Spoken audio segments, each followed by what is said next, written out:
Kalajengking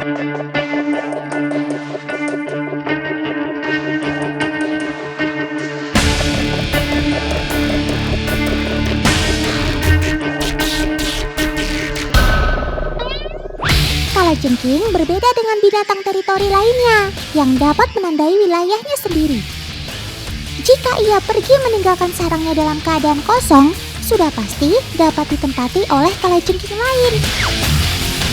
Tuh kan, Otan bilang juga apa?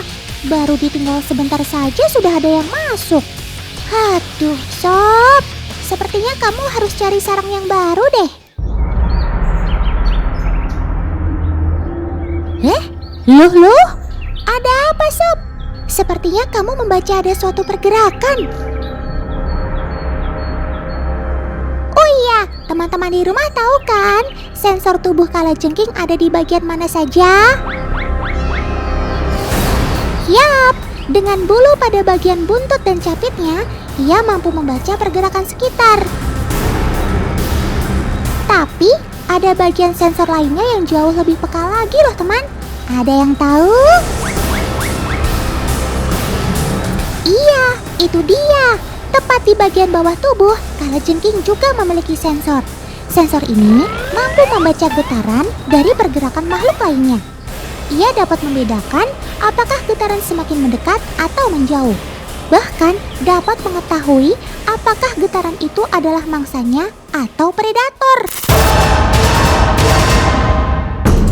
Hayo, siapa sangka ia berani melawan si ular kobra? Kecil-kecil cabai rawit, nggak ada takut-takutnya.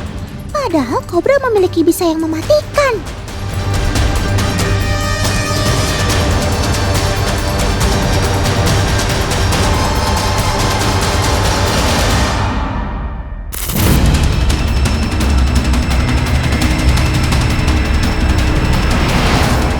Terlihat jelas dan terpampang nyata, ular kobra selalu berusaha menghindari pertikaian, meski kalajengking terus mengganggunya.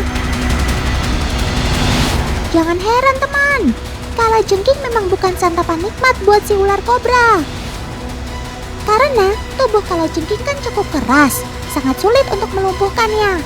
Ditambah lagi, kalajengking punya capit yang cukup kuat. Gak heran deh kalau ular kobra menghindarinya.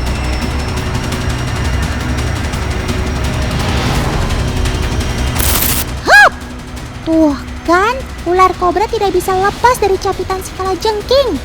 Aduh. Jangan-jangan kamu preman daerah sini ya? Habis semuanya disikat sih.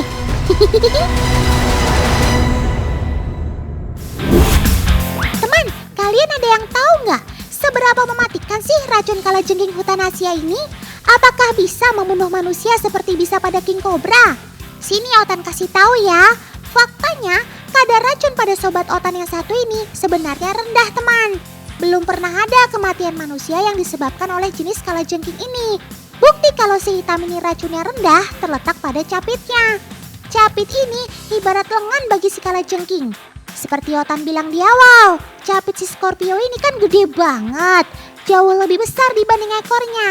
Nah, itu sebenarnya tanda kalau dia lebih sering menyerang menggunakan capitnya. Jika ekornya yang lebih besar, si invertebrata ini tak perlu lengan yang kuat untuk menyerang.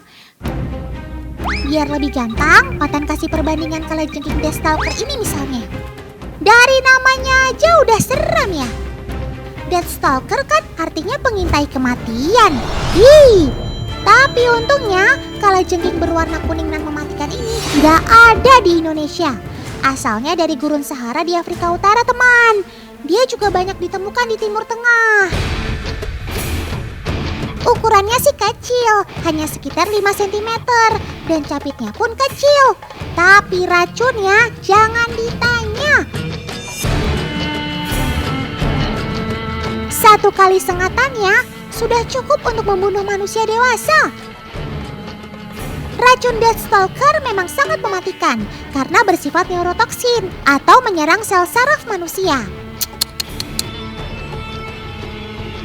Otan punya rahasia nih mengenai Scorpio yang belum banyak orang ketahui.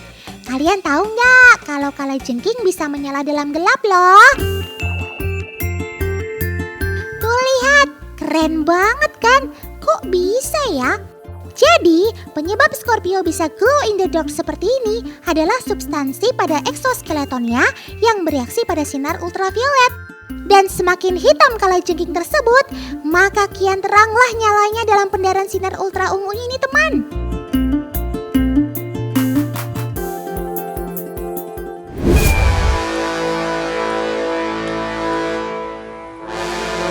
Ya ampun, dia lagi.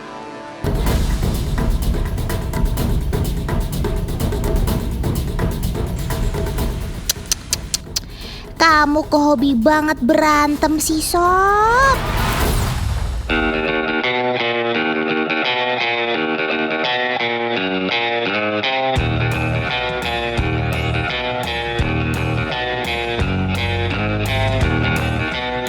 Lawan si Scorpio kali ini adalah kumbang capi, teman.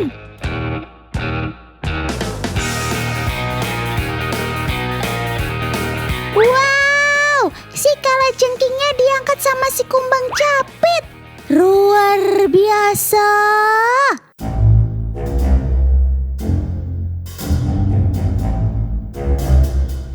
Kali ini sepertinya kalajengkingnya bertemu dengan lawan yang seimbang. Malah kayaknya kumbang capitnya agak di atas angin. Soalnya ukuran dan kekuatan capitnya tampak lebih besar dan bertenaga, teman. Wah, kalajengkingnya lagi-lagi diangkat sama si kumbang. Tenaga si kumbang ini memang luar biasa. Si Scorpio tampaknya mulai frustasi, teman. Senjata andalan si kalajengking yakni sengatnya untuk duel kali ini seperti sia-sia. Gimana enggak, lawang cangkang si kumbangnya keras begitu. Tuh lihat, percuma kan? Tapi sebagai penguasa wilayah ini, Scorpion King tak mau menyerah begitu saja. Duel yang benar-benar sengit pun terjadi.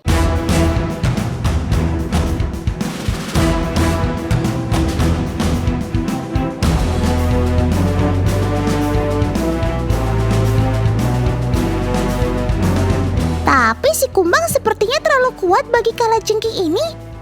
Untuk kesekian kalinya, Sobat Otan ini diangkat oleh kumbang perkasa ini, teman. Wow, keduanya sama-sama terpelanting jatuh ke bawah, teman. Sudah. Otan akhiri saja duel kali ini sebelum nanti jatuh korban jiwa.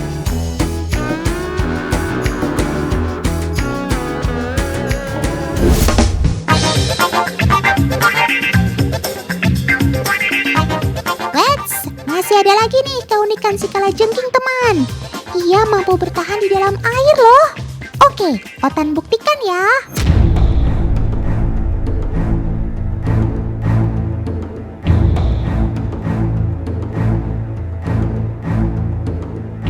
Kalajengking bernafas dengan paru-paru buku, organ pernafasan yang sangat mirip dengan insang.